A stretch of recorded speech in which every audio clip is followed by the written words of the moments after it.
دا ګرانو دوستانو تاسو ګورئ دا یوه ډوډۍ ده، دا مې په داش کې پخ کړې ده. نو تاسو ورڅ وګورئ چې د دې ډوډۍ په منځ کې څه شی دي. دا نو ما ته عامر ویلي وو چې تی پوخ کنه، اول ځل ده چې دا ما پخ کړی دی. تاسې نو ورڅ وګورئ. ودرېږه زه به دا ډوډۍ ماته کړم. ډېره پخه شوې ده ډوډۍ. ښه اوس وګورم چې دا ډوډۍ درته ماته کړم.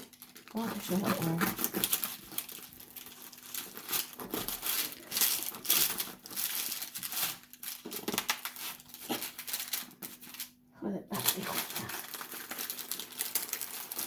او څنګه سور دی.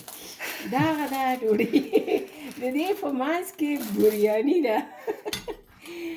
داسې بریاني مې ورته پخه کړله.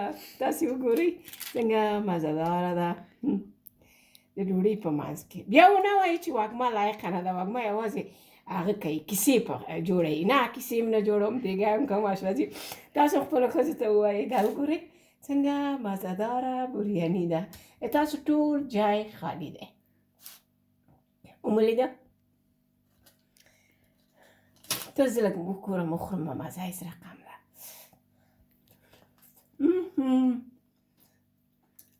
ډېر مزهدار. دا ډوډۍ هم کولی شئ وخورئ. دا یې ډوډۍ.